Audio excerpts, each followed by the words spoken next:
What's going on, everybody? Gundam Flexing here, going to review the just completed MSM-07E Z'Gok Experiment.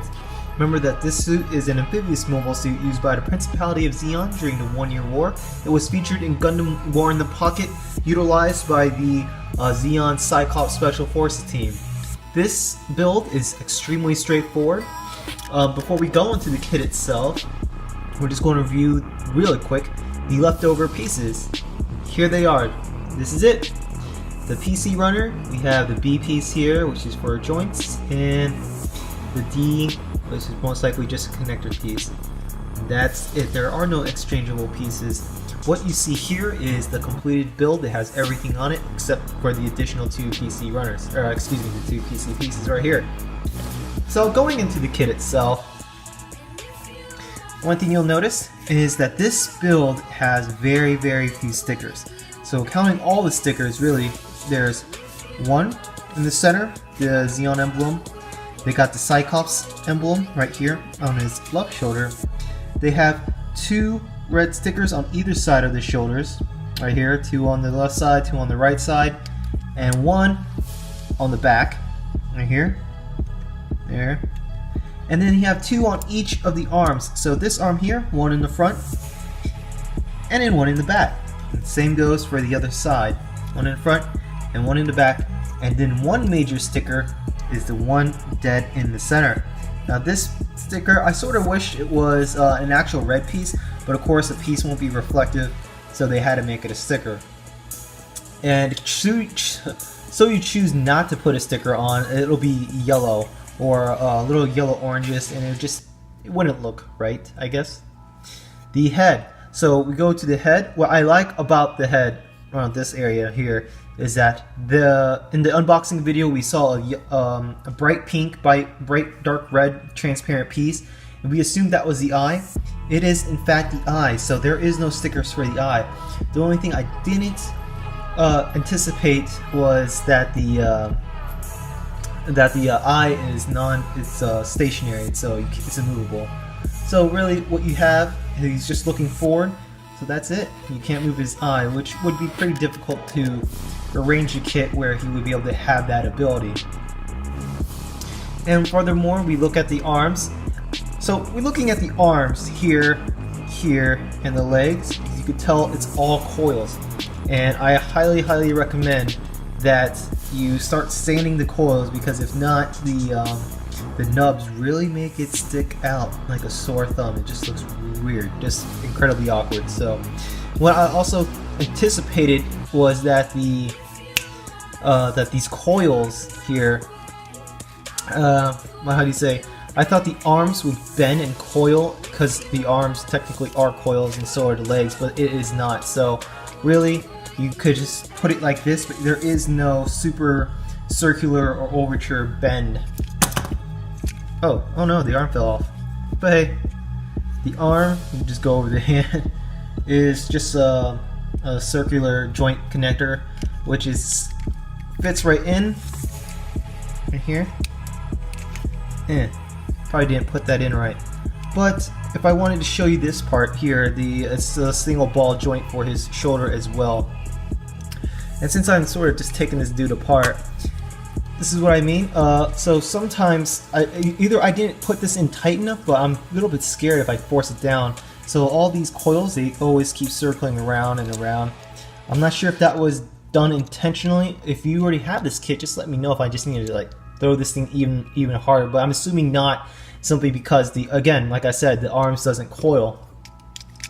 But hey, they got a ball joint for the arm and the shoulder, and that goes for both sides. Here we have the vice claw.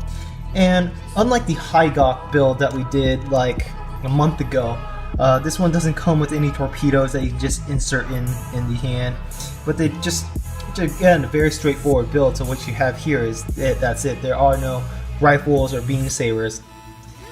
So here we have the vice claw, and this is how far they extend.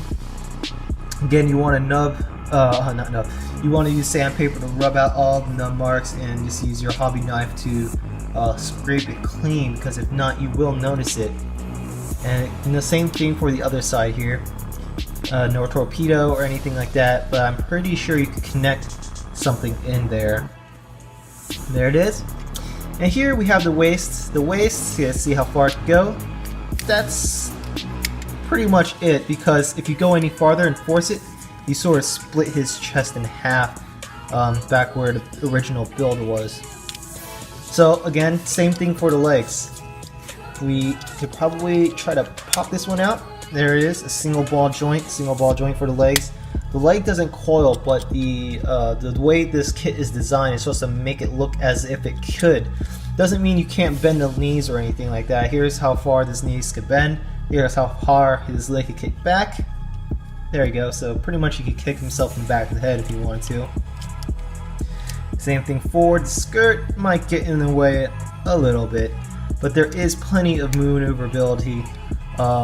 And again, simple posing, because this guy is extremely straightforward. There's really only two parts to the skirt, and that's the left and right parts, and this is how far they can go, this is how far they can go in. And here is the backpack. So remember that it was a special feature.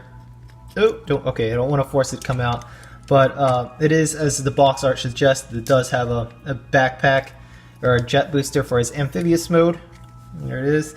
And unlike the HGUC, there are no white stickers that goes around it, so I think this kit came out before the HGUC, the MSM-03C HGUC, 037 versus, what number is this? 039, so it came out around the same time. And here again, on the bottom of his legs, here we have the thrusters, because this is supposed to be like the faster version, more souped up version of the Z'Gok, and his feet somewhat collapse inside. Somewhat. They're like this, alright? Other than that, like I said, this is going to be a quick review.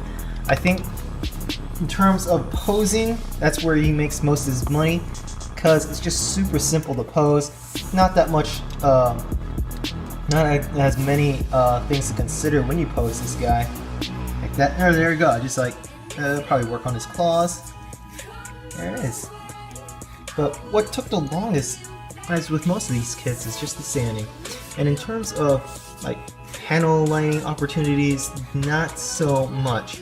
Maybe around the skirt, around the little dents around the skirt, or maybe his forehead, where I'm assuming those are torpedo launcher tubes. But that's about it.